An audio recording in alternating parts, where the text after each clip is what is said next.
Hoje, eu, aluna Isabela Gugui dos Santos, e a minha colega Amanda Lopes, vamos falar sobre os elementos de transmissão, falando os seguintes tópicos: introdução do elemento de transmissão, eixo e árvore, polia e correias, correntes, cabos e rosca de transmissão. Bom, eu vou começar falando sobre a introdução de elementos de transmissão. O sistema de transmissão é montado com as matérias que foram citadas acima no tópico. A rotação do eixo pode ser ligada a alguns tipos de exemplos: engrenagem, correias e por atrito. Agora, o modo de transmissão pode ser de força e movimento, pela forma e por atrito. A transmissão pela forma é chamada de forma dos transmissores e ela é adequada para o encaixamento desse elemento entre si. Então, ele faz um bom encaixamento entre os dois, podendo fazer força. A transmissão de atrito possibilita uma boa colocação das peças ligadas entre os eixos. Entretanto, ela não possibilita uma transmissão grande, com grande esforço, igual o de forma, transmissores de forma. Bom, agora eu vou dar uma explicada meio que por cima sobre alguns elementinhos aqui que mais pra frente serão destacados melhor, mas é só para uma introduçãozinha. Vamos começar aqui pelas correias. São elementos de máquinas que transmitem movimento de rotação entre eixo, que é por um intermediário das polias. Correntes são elementos de transmissão, geralmente metálicos, construídos por uma série de anéis ou por elos. Bom, tem a engrenagem, que também são conhecidas por uma roda com dentes. As engrenagens são elementos de máquinas usados na transmissão de eixo. A roda de atrito são elementos de máquinas que transmitem movimento de atrito entre os dois eixos paralelos ou que sejam cruzados. Temos também a rosca, que é uma celínice de perfil constante, em uma forma de hélice.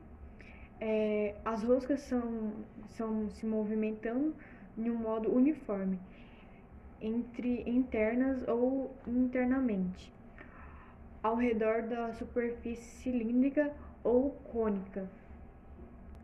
Temos cabo de aço, que é uma coisa bem conhecida entre nós, que são elementos de máquinas feitos por arames trefiados entre fios. Inicialmente, o arame é enrolado no modo de forma nas pernas. E por fim, temos o acoplamento, que é um conjunto mecânico que transmite movimento entre duas peças. Bom, vamos lá. Agora eu vou falar um pouquinho sobre eixo árvore. Vamos lá. Bom, por incrível que pareça, as máquinas também têm coluna vertebral, igual ao ser humano. Só que igual uma ferramentinha, né? Tendo como materiais compostos eixo e árvore, que pode ser perfis lisos ou compostos. Os eixos e árvores podem ser fixos ou giratórios, sustentando um elemento de máquina. Para a fabricação desses elementos, pode ser usado alguns tipos de materiais. Eixos de pequena solicitação mecânica são fabricados em aço carbono. Eixo árvore de máquinas e automóveis são fabricados em aço níquel. Eixo e árvore por alta rotação ou por bombas e turbinas são fabricados com aço cromo-níquel. Eixo de vagões são fabricados por aço manganês. Alguns tipos de eixos e árvores dando características diferentes entre eles. Para suporte de força radial, usam-se espingas retas, cônicas, de colar, de manivela e esférica. Mas também há alguns tipos de eixos variados a serem citados. Bom, eu vou falar um pouquinho sobre alguns tipos de eixos, começando pelo eixo maciço. A maioria dos eixos maciços são seções transversal, circular e maciça, com degraus ou apoios para ajuste na peça montada sobre ele.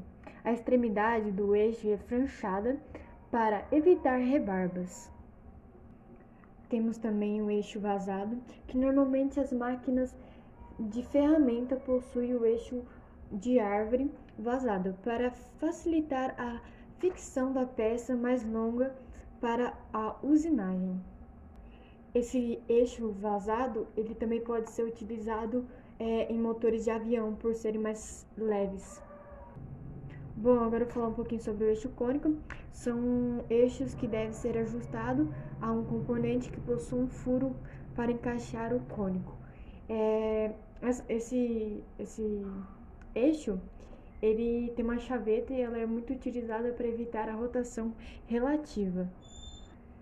Bom, também temos o eixo árvore estriado, que foi um que chamou bastante minha atenção, por ele ser um eixo cônico com uma chaveta e caracteriza-se por garantir uma boa concentração e uma boa fixação. Esse eixo árvore, ele também são utilizados para evitar rotação relativa em barras e em direção de automóveis. Também temos o eixo árvore flexível, que ele consiste em uma série de camadas de arame de aço enroladas, alternativamente em sentidos opostos e apertadas fortemente. O conjunto de projetos de cubo flexível, a união de motor é feita mediante uma braçadeira especial com uma rosca. Bom, essa ferramenta ela pode ser muito utilizada para roda de afiar e também ele pode ser usado em cabos de velocímetro, que seria um cabo de moto. Bom, agora eu vou falar um pouquinho aqui sobre polias e correias. Primeiramente, vamos começar por polias. O que é polias? As polias são cilíndricas movimentadas pela rotação do eixo do motor e pelas correias. Para ter uma ideia base do que é polias, a gente tem um tipo de polias que a gente pode citar aqui, que é imaginar a coroa da bicicleta, e sem precisamente ser aqueles dentes pontudos, que vai correr através de uma corrente que vai estar com duas ligações na coroa e na parte de trás. Temos alguns tipos de polias e elas podem ser planas ou trapezoidais. A polia plana conserva com maior as correias. A polia com superfície abulada guia melhor as correias. A polia trapezoidal recebe esse nome porque a sua superfície na qual a correia se assenta apresenta a forma de trapézio, podendo ter uma parte interna do braço ou disco. Temos um tipo de polia onde se passa cabo de aço e outra polia que é uma dentada.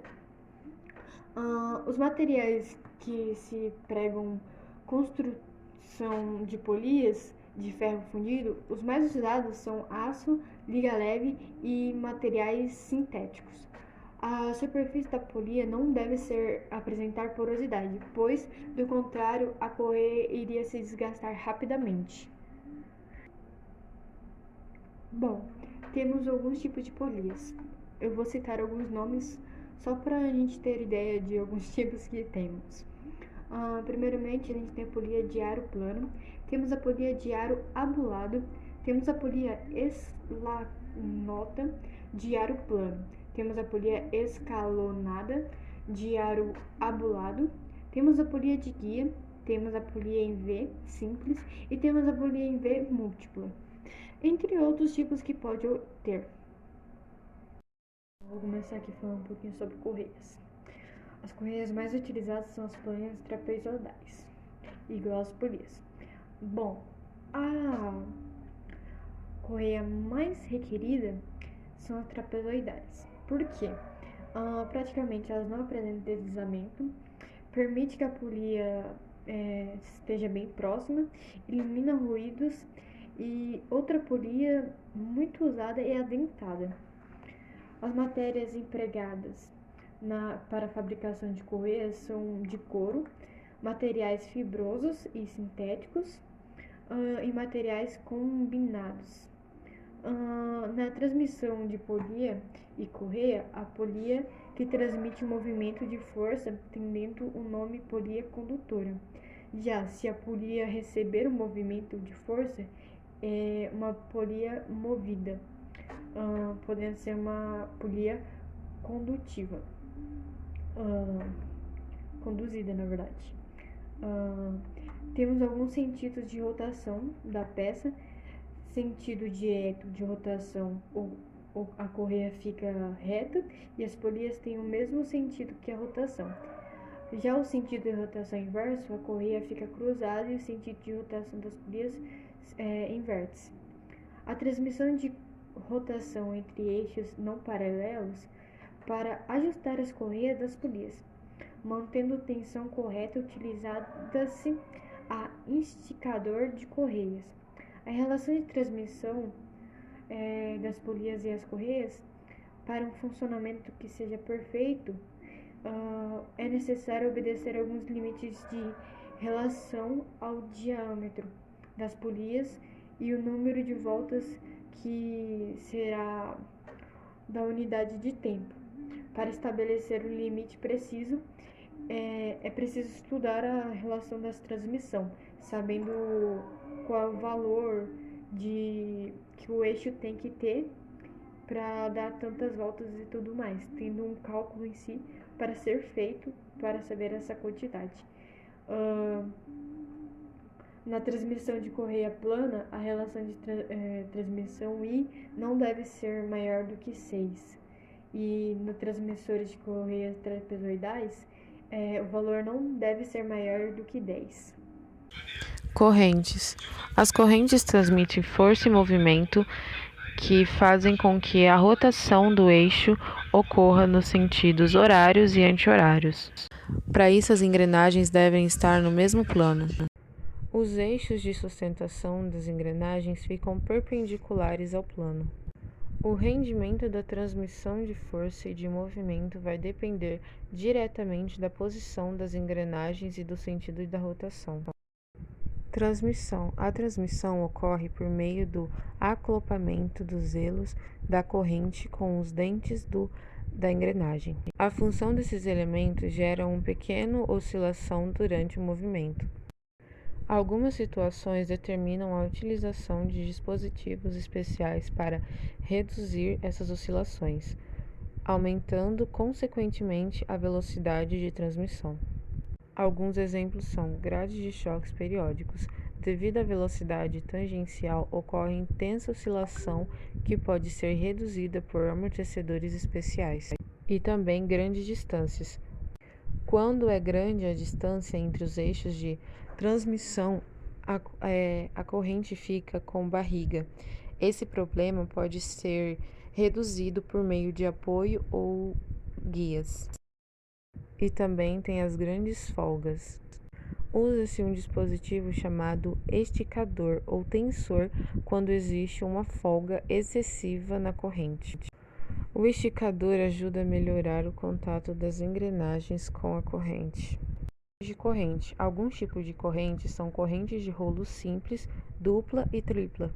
Fabricadas em aço temperado, as correntes de rolo são constituídas de pinos, talas externa e interna, bucha remanchada na tela interna.